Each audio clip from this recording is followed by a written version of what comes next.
രണ്ടു തവണ കോതമംഗലം മണ്ഡലത്തെ പ്രതിനിധീകരിച്ച ടി.യു. കുരുവിള അച്യുതാനന്ദൻ മന്ത്രിസഭയിൽ പൊതുമരാമത്ത് വകുപ്പും കൈകാര്യം ചെയ്തു. കീരമ്പാറ പഞ്ചായത്ത് പ്രസിഡന്റായാണ് ടി.യു. കുരുവിളയുടെ രാഷ്ട്രീയ ജീവിതത്തിന് തുടക്കം.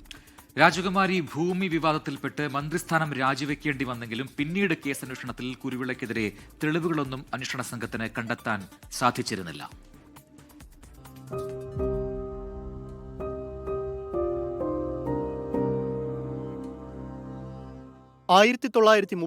സെപ്റ്റംബറിൽ കോതമംഗലത്തിന് സമീപം ഊഞ്ഞാപ്പാറയിലാണ് ടി.യു. കുരുവിളയുടെ ജനനം. 28-ാം വയസ്സിൽ കീരമ്പാറ പഞ്ചായത്ത് പ്രസിഡന്റ് സ്ഥാനത്തെത്തിയ ടി.യു. കുരുവിള 14 വർഷം പഞ്ചായത്തിനെ നയിച്ചു. മികച്ച സഹകാരി കൂടിയായ കുരുവിള കീരമ്പാറ സർവീസ് കോഓപ്പറേറ്റീവ് സൊസൈറ്റിയുടെ പ്രസിഡന്റും ആയിരുന്നു. കേരള കോൺഗ്രസ് രാഷ്ട്രീയത്തിൽ ഒരു കാലത്ത് ടി.യു. കുരുവിള നിർണായക ശക്തിയായിരുന്നു. കോതമംഗലത്ത് പാർട്ടിയുടെ അവസാന വാക്ക്. Kothamangalam municipal standing committee chairman, Kerala plantation corporation chairman, Kerala സംസ്ഥാന ഹൌസിംഗ് ബോർഡ് ചെയർമാൻ എന്നീ സ്ഥാനങ്ങൾ വഹിച്ച കുരുവിള 2006-2011 തെരഞ്ഞെടുപ്പുകളിൽ കോതമംഗലത്ത് നിന്ന് ജയിച്ച് നിയമസഭയിലെത്തി.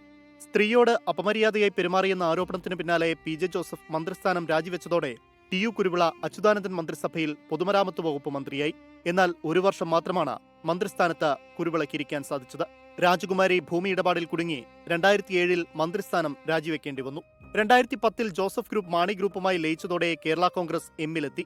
യാക്കോബായ സഭാംഗമായ കുരുവിള സഭയുടെ ലേ സെക്രട്ടറിയായും പ്രവർത്തിച്ചിട്ടുണ്ട്. സഭയുടെ ബഹുമതികളായ ഷെവലിയാർ സ്ഥാനം, മോർ അഫ്രേം മെഡൽ, കമാൻഡർ സ്ഥാനം, ബാർ എത്തോ ഷാറുറോ സ്ഥാനം എന്നിവയും കുരുവിളയ്ക്ക് ലഭിച്ചു. കേരള കോൺഗ്രസ് ജോസഫ് വിഭാഗത്തിന്റെ ഡെപ്യൂട്ടി ചെയർമാനായിരിക്കെയാണ് അന്ത്യം. Research desk 24.